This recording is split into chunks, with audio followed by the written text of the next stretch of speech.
Bueno, pues nada, vamos a asomarnos en una nueva edición de La Ventana al Cosmos. Y hoy vamos a hablar de un tema que está muy de moda en astronomía, que parece que todo el mundo está como loco de unos años acá, que es la búsqueda de exoplanetas, ¿vale? Y vamos a hablar de exoplanetas. Em, vamos a ver. Sabemos que hay innumerables mundos más allá de nuestras órbitas, de la del sistema solar, y que evidentemente están esperando a ser descubiertos, explorados y estudiados, ¿no? Bueno, lo de exploración va a esperar un poquito más porque la verdad que cuando hablamos de exoplanetas fuera del sistema solar todavía nos queda por conocer mucho de nuestro sistema solar, ¿no? Bueno, un exoplaneta yo creo que no hace falta que lo defina, ¿verdad? Es un planeta que gira con una órbita alrededor de una estrella que es diferente a la de nuestro Sol. Es decir, son aquellos planetas que están fuera del sistema, de nuestro sistema solar, ¿no? Y que han sido descubiertos gracias a tecnología avanzada como grandes telescopios espaciales y técnicas de detección que ahora trataremos un poquito, ¿no? Precisamente vamos a pararnos en esto. Antes de entrar en comentar algunos, he elegido cinco, creo cinco o seis exoplanetas por unas características especiales, ahora las veremos. Pero antes vamos a comentar un poquito cómo se descubren los exoplanetas, cuáles son las estrategias o los métodos que siguen adelante o que se llevan a cabo los astrónomos para descubrir los exoplanetas, ¿no?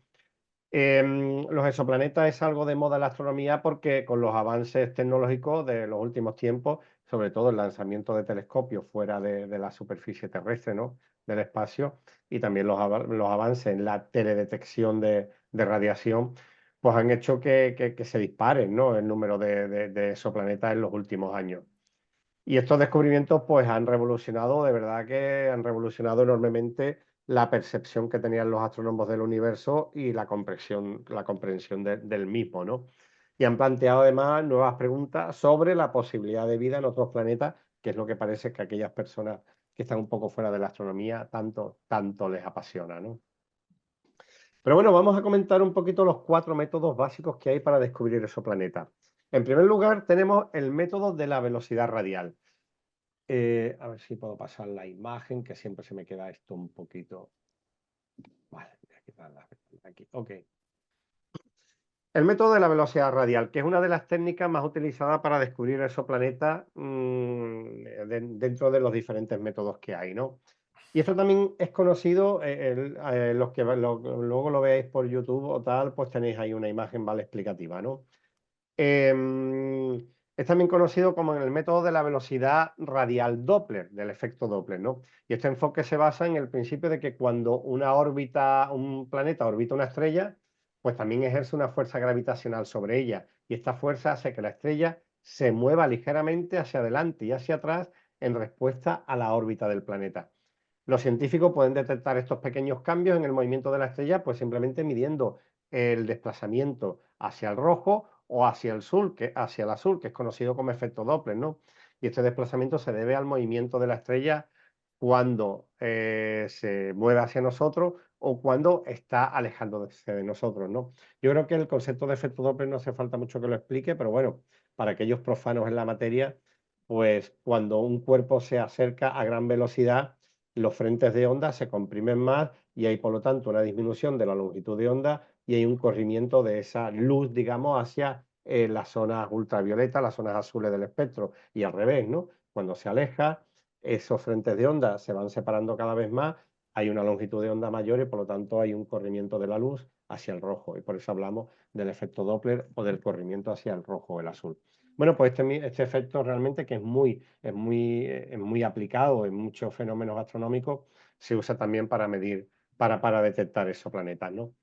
Pero claro, este método es muy válido para aquellos sistemas planetarios que orbitan en estrellas aisladas, pero la mayor parte de las estrellas que tenemos en el universo son dobles. Por lo tanto, ya nos encontramos con el problema de los tres cuerpos, que están de moda hasta en los últimos días por la serie de Netflix, ¿no? Y en este caso, pues no es tan válido este método, ¿no? Pero hay más. Otro de los métodos que utilizan los astrónomos es el método del tránsito. Un tránsito, y eso lo vemos aquí en el sistema solar con los planetas interiores, es cuando un planeta pequeño, en fin, no pequeño, cuando un planeta pasa por delante de una estrella y la distancia y la proporción en su tamaño hace que no pueda ocultarlo. Entonces, en este caso, es lo que se llama de un tránsito. Mercurio y Venus producen tránsito cuando pasan delante del Sol. Y en este caso, los científicos los que observan en el tránsito es la disminución periódica en el brillo de una estrella cuando un planeta pasa por delante de ella y lo que hace es que bloquea parte de su luz. Y esta disminución en el brillo es lo que se conoce como tránsito y lo que hace suponer que hay un planeta orbitando en torno a esa estrella, ¿no? Al estudiar los cambios en el brillo de una estrella a lo largo del tiempo, pues los científicos además pueden determinar la presencia y las características de ese exoplaneta. Además, hay una cosa muy interesante en este método. Y es que también puede proporcionar información muy valiosa sobre la composición atmosférica de un planeta, ya que la luz de la estrella pasa a través de la atmósfera del exoplaneta durante el tránsito y cuando esa luz llega a nosotros, el espectro presenta líneas de absorción, como sabemos que ocurre en los espectros de luz. Y dependiendo de la longitud de onda de esa línea de absorción, podemos conocer de qué está compuesta la atmósfera de ese exoplaneta. Voy a pasar la imagen. De acuerdo, en esta imagen lo vemos muy bien recreado cuando se produce una transición, cuando esa estrella pasa por delante y por lo tanto se produce una disminución en el brillo que nos llega, a las longitudes de onda del brillo que nos llega hasta nosotros. Otro método que también se utiliza para la detección de exoplanetas es el método de la microlente gravitatoria.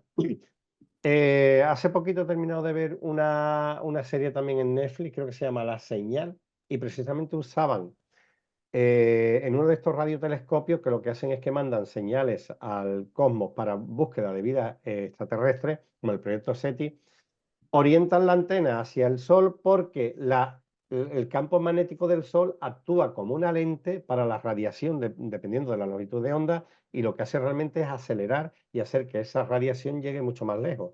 Realmente este es el fenómeno de la lente o la microlente gravitatoria, ¿no? Realmente lo que ocurre es que una estrella que está en un punto intermedio o en medio de la Tierra y esa otra estrella que está más lejana, la radiación cuando llegan al entorno de la estrella que está en medio, pues se produce una alteración, es decir, se produce un aumento en la percepción de esa radiación que nos llega a nosotros. Si hay un exoplaneta orbitando la estrella que está más cercana, su presencia puede desviar aún más la luz de la estrella lejana y crea un efecto de aumento de brillo temporal. Y esto es lo que nos hace sospechar que esa estrella que está ahí en medio, pues tiene un sistema de planetas orbitando en torno a ella, ¿no?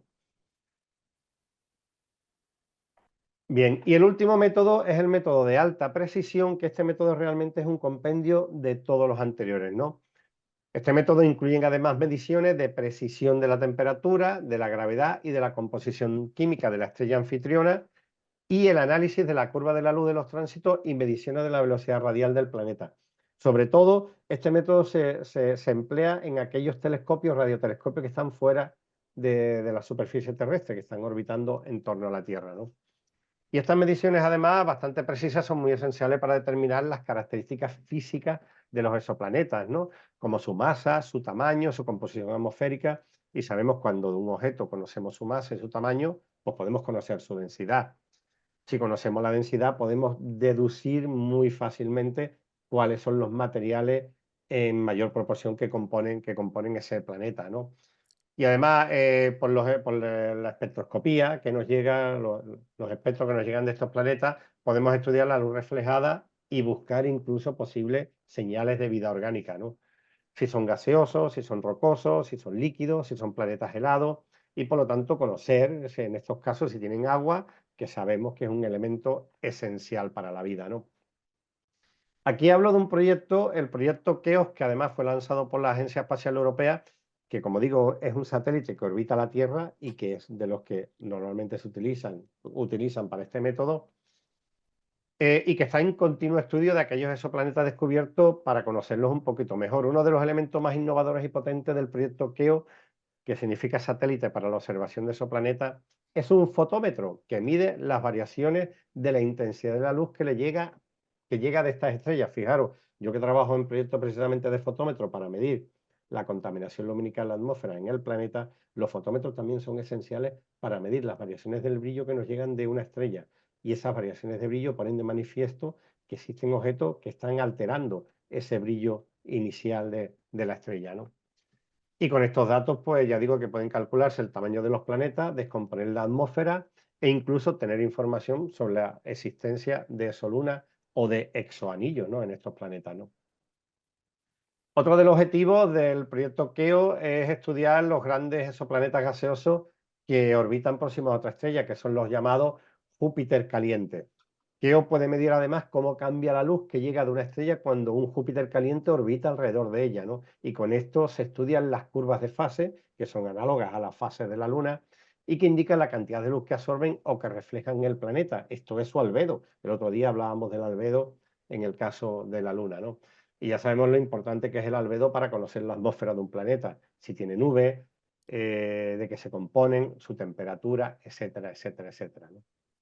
Bueno, una vez que conocemos así muy someramente, yo entiendo que es muy complicado de contar los métodos de, pero bueno, en las imágenes tenéis alguna referencia de detección de exoplanetas, pues vamos a irnos directamente a los exoplanetas. Yo he elegido una serie de exoplanetas, creo que son 5, porque son muy peculiares, ¿vale? Y vamos a ver cuáles son las características de cada uno de estos, ¿no? Vamos al exoplaneta más cercano. El más cercano a nosotros es el que se conoce como Próxima Centauri b. Es un exoplaneta que orbita en torno a un sistema binario que es el formado por las dos estrellas de Alfa Centauri. Son las más cercanas, están a una distancia aproximadamente de 4,2 años luz de la Tierra. Y bueno, cabe preguntarse que por qué o qué hace a Próxima Centauri b un planeta tan interesante. Bueno, pues este exoplaneta se encuentra en la denominada zona habitable de su estrella. En todas las estrellas existe una zona relativamente alejada del planeta, que es la que se conoce como zona habitable, porque la temperatura en esa zona intermedia es óptima para que se pueda desarrollar vida, ¿no? Entonces, por lo tanto, Próxima Centauri b podría tener condiciones adecuadas para albergar agua líquida en su superficie. Y todos sabemos que donde hay agua es muy probable que haya vida, ¿no? Pero todavía hay mucho más que aprender sobre Alpha Centauri y si es un planeta idóneo para la vida y como lo conocemos. Los científicos están utilizando además diferentes técnicas para estudiar este exoplaneta, desde la observación de su atmósfera hasta la detección de posibles señales de radio. Pero aunque parezca que el planeta tiene ese color rosado, no todo es de color de rosa en Alpha Centauri b, ¿no? Al ser la estrella en torno a la que orbita una estrella enana roja, los astrónomos sabemos que las estrellas enanas rojas están normalmente sufriendo importantes erupciones solares violentas, flujos de radiación potencialmente dañinos y que serían devastador para cualquier forma de vida, ¿no? Entonces, por lo tanto, a pesar de estos desafíos, Alpha Centauri es muy interesante y ha supuesto un hito porque fue de los primeros exoplanetas que se descubrieron en la búsqueda de otros mundos y evidentemente en la comprensión del universo.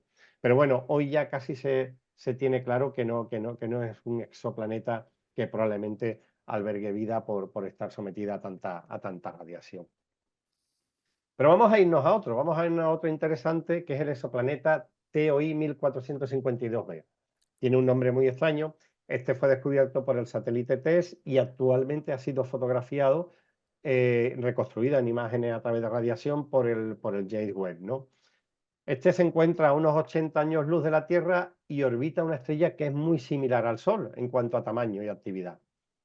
Este planeta se conoce además como una supertierra porque tiene aproximadamente 1,5 veces el volumen de nuestro planeta y tiene una órbita de 14 días, por lo que está relativamente cerca de su estrella, ¿no?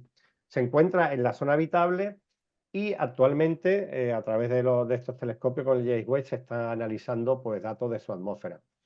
Ahora mismo, digamos que es uno de esos planetas hacia el que se dirigen buena parte de los estudios y telescopios porque parece que además se ha encontrado vapor de agua en su atmósfera y esto ya evidentemente hace que la mayor parte de los telescopios y radiotelescopios, ¿verdad?, se pongan a observar y analizar este planeta. Pero todavía queda mucho por descubrir. Otro exoplaneta interesante es el WASP 39b. A ver, este planeta orbita alrededor de una estrella que está ubicada a unos 700 años luz de distancia, es decir, está un poquito más lejos, y fue descubierto en el 2011 por el proyecto SuperWASP de la NASA, que precisamente tenía como objetivo empezar a engordar esa lista de exoplanetas, ¿no? Y se descubrió con el método del tránsito, de los que hablamos anteriormente. Tiene un tamaño también de 1,4 veces la Tierra, es decir, por lo tanto, es una supertierra, pero sin embargo está considerado un Júpiter caliente, es decir, que es un planeta gaseoso. Pero lo que hace realmente interesante a este exoplaneta, y por eso lo he elegido yo, porque el Hubble reveló que en su atmósfera existen moléculas de agua, dióxido de carbono y metano. Y es la primera vez que en un planeta jupiteriano, en un Júpiter caliente, se detectan este tipo de materia orgánica, ¿no? Y por lo tanto esto es súper interesante porque marca un hito en el descubrimiento de los planetas que pueden ser habitables, ¿no? El James Webb además ha podido observar la presencia de nubes de vapor de agua en su atmósfera, también extremadamente interesante. Pero bueno, al igual que pasaba con el anterior, y aunque tenga esos tonos rojizos, en la recreación no todo es color de rosa en el WASP 39b, porque la cara que está mirando al Sol en ese momento alcanza temperaturas de 900 grados centígrados, es decir, unas temperaturas extremas como para albergar vida. Pero vamos a seguir porque hay más. El exoplaneta WASP 103b, este lo he elegido porque fue el primer exoplaneta que se descubrió también dentro del proyecto Super WASP, pero se descubrió desde el Observatorio del Roque de los Muchachos en Tenerife, en el 2011. Está situado a unos 600 años luz, un poquito más cerca que el anterior, y está en la constelación del Can Mayor, y como digo, fue descubierto en Canarias por el telescopio WASP. Es muy curioso además porque el planeta no es realmente, no es esférico ni ovalado, sino que tiene una forma de balón de rugby, es como muy apepinado. Y su velocidad de rotación es de 29 horas terrestres, ¿no? El Washington 3B se encuentra a una distancia muy cercana a la estrella madre y de hecho la superficie que está en ese momento mirando al Sol pues alcanza unas temperaturas de 2700 grados, es decir, más caliente que la lava del volcán de La Palma donde se descubrió, ¿no? Pero bueno, la curiosidad es que fue el primero que se descubrió aquí. Pero vamos a ver algunos más, nos quedan un par de ellos más. Otro interesante es el exoplaneta PSR B1257. Este lo he elegido porque fue el primer exoplaneta que se descubrió allá por el año 1994, ¿no? Es un poquito más grande que la Luna y además tiene una gran particularidad. Este exoplaneta, que fue de los primeros, yo no sé si fue el primero o el segundo, pero rompió todos los esquemas, porque no orbita en torno a una estrella, orbita en torno a un púlsar. Por lo tanto, los púlsars también tienen sistema de planeta. Y se descubrió porque sabéis que los púlsar, o todos los que somos aficionados o sabéis aficionados a la astronomía, los púlsar son relojes exactos.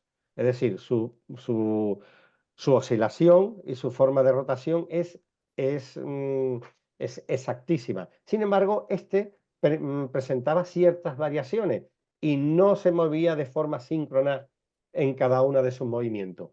Y la única explicación en los modelos matemáticos y en los modelos teóricos es que tenía un sistema de exoplanetas y de hecho posteriormente se descubrió un segundo y un tercer exoplaneta que orbitaba en torno al pulsar. Por lo tanto, esa fue realmente la gran particularidad, ¿no?, de este exoplaneta, ¿no? Y nos vamos a ir al último exoplaneta, y elegido porque además este planeta nos inspiró en un proyecto que desarrollamos en el portal educativo, bueno, todo el proyecto educativo Astroaula. Podéis visitar la URL que es astroaula.net/mundo anillo, y es el exoplaneta Gliese 581G. Y os cuento un poquito la historia.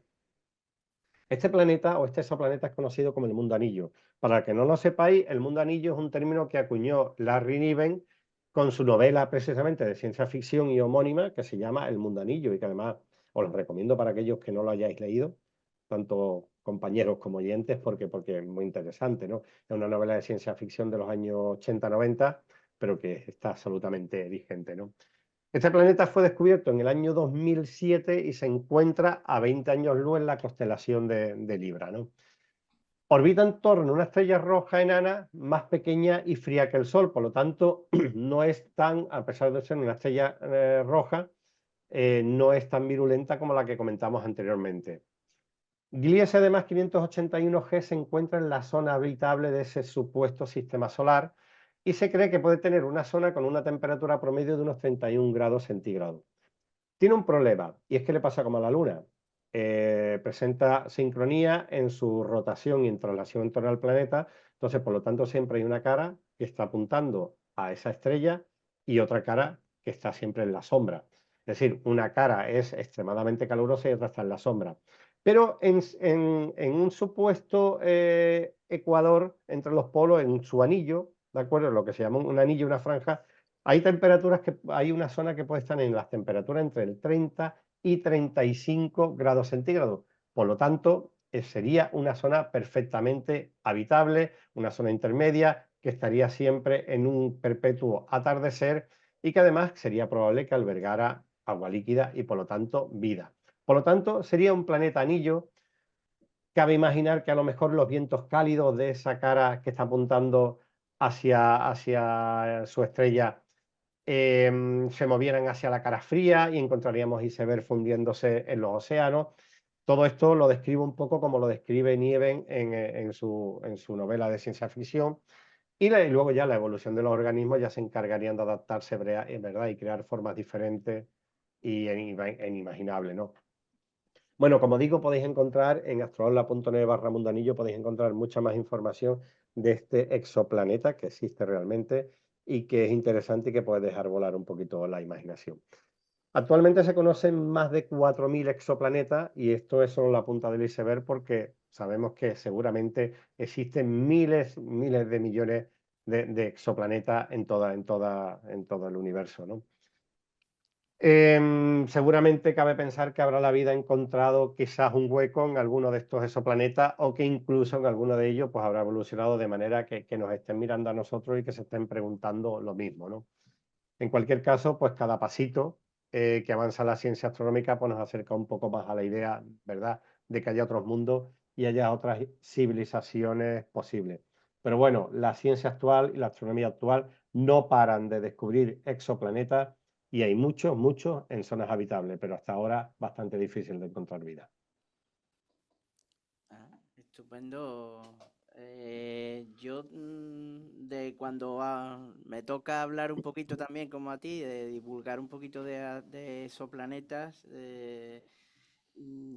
remarco mucho de que todavía no tenemos toda la información, evidentemente, los métodos llevan funcionando algunos bastante tiempo, pero digamos que tenemos cierta información sesgada porque tipos de planetas lejanos y rocosos, pues son muy difíciles a día de hoy todavía de pillar. Entonces, pero bueno, hemos tenido información sorpresiva muchas veces, Mm, porque hemos detectado planetas que no existen en nuestro sistema solar, como las efectivamente. supertierras, ¿no? Sí, Porque sí, los planetas, a ver, sí, por eso he hablado de la supertierra y de los Júpiter calientes, que de claro, hecho, sí, sí, son dos grupos que claro, parece ser que no son, o sea, son bastante habituales, tanto exactamente. Júpiteres calientes como supertierra, que no lo tenemos aquí. Entonces, Mm, pues decir, coger como ejemplo el sistema solar, se ha visto ya, después de unos años conociendo esos planetas, que no tiene por qué ser la norma nuestro sistema solar, ni siquiera el orden, porque hemos encontrado gaseosos muy cerca, Júpiter es mm. caliente, nosotros los gaseosos los tenemos fuera, los rocosos los tenemos dentro, en fin, que ahí esto de los exoplanetas tendremos que tirar de muchos métodos nuevos y me ha gustado este último que has comentado, que es el compendio, porque para cuando se detecta uno siempre se necesita un segundo método que lo vuelva a detectar para pasarlo a la lista de confirmados, porque Sí, primero hay detectados y después confirmados, y tiene que efectivamente. haber dos métodos distintos, entonces, Eso mismo iba a preguntar yo antes, pues no sé si lo habías comentado tú, pero digo, claro, si no se verifica por dos métodos, no solamente que existe, sino que existe con las características ujú, concretas, o sea, claro, es que aquí el método científico falla en el sentido que tú no puedes ir así a verificar. Lo que claro, Claro. puedes hacer es reducir incertidumbres utilizando varios métodos y que sean y que correlacionen los mismos resultados, ¿no? sí, Claro, por porque ejemplo, el caso que comenté, que además el que se descubrió hace muchísimo tiempo, el del sistema solar en torno a un pulsar, eso rompió todas las leyes de la astronomía eso fue lo imaginable, primero. ¿no? Sí, sí, es que fue la bofetada nada más que empezar, Claro, claro. Que pensáramos que sistemas planetarios en el que su estrella madre ya muriera, en plan enana blanca o en estrella de neutrones, un pulsar, dijimos, eso arrasa con cualquier sistema planetario que tenga. Pues no. Sí, sí, Pues no. sí. Eso fue la primera bofetada en toda la boca, vamos. Y luego, a ver, cuando al principio se descartaba, es curioso porque al principio, cuando la astronomía empezó a descubrir esos planetas, se descartaban las estrellas binarias. Es el problema de los tres cuerpos. Sí. No estaba explicado y los modelos matemáticos no podían, no eran consistentes, ¿no? Para ello, ¿no? Y bueno, hoy sabemos que la mayoría de las estrellas son binarias y que casi todas tienen sistemas planetarios, ¿no? Ha sido Ah, una revolución esto de los exoplanetas porque sabíamos, o sea, casi todos los científicos antes de descubrirlo tienen que estar, mm. porque el sistema solar no puede estar, pero una vez que ya se han empezado a sacar, ha sido un descubrimiento tremendo porque nos ha ampliado el zoo, porque tenemos un zoo de planetas súper raro.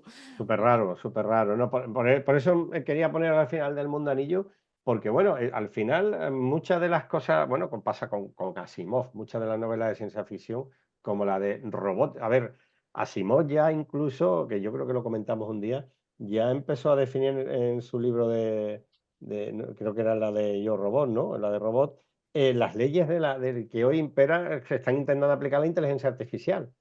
Sí, sí. Las leyes del robot, ¿no? Que tenía poderes de decisión, ¿no? Y es de la robótica, la De primera. la robótica, Sí, sí. efectivamente, que al final entraba en una especie de contradicción, ¿no? Entonces, la ciencia ficción al final es ciencia que va muy por delante. Y el mundo anillo, nosotros que empezamos a estudiarlo para hacer el proyectito este que hicimos, pues efectivamente que puede existir perfectamente, puede existir un planeta donde solamente exista vida en una franja determinada del planeta, ¿por qué no? Entonces, esto abre la veda para mundos inimaginables, ¿no? Que pueden existir en otros sistemas, ¿no? Está claro, todos los años se descubren muchos de esos planetas y son tantos los que se descubren que la ciencia astronómica no puede avanzar mucho más. Lo que tú has dicho, hacen falta nuevos métodos para poder detectar muchas más cosas en esos planetas, ¿no? Pero bueno. Pero La- parece que está la locura frenética de descubrir esos planetas, ¿eh? Parece que las un cosas científico del descubre Palacio, un exoplaneta y se encumbra. sí, A ver si es que Interestelar ha tenido que ver algo con eso. Puede ser. Pues ¿no? pues Puede ser, puede ser. Iba a ser un spoiler de la serie esta que vi, que creo que se llama La Señal. Yo es que tengo muy poca memoria para los títulos de las películas y de los libros. Me leo los libros y no me acuerdo cómo se titulaba, me acuerdo del argumento, pero iba a ser un spoiler, pero no lo voy a hacer. Mírenla porque la película no es una maravilla, pero la serie es una serie, ¿vale? Más hay una temporada más. Pero el final me gustó mucho. El final es asombroso. anotaremos.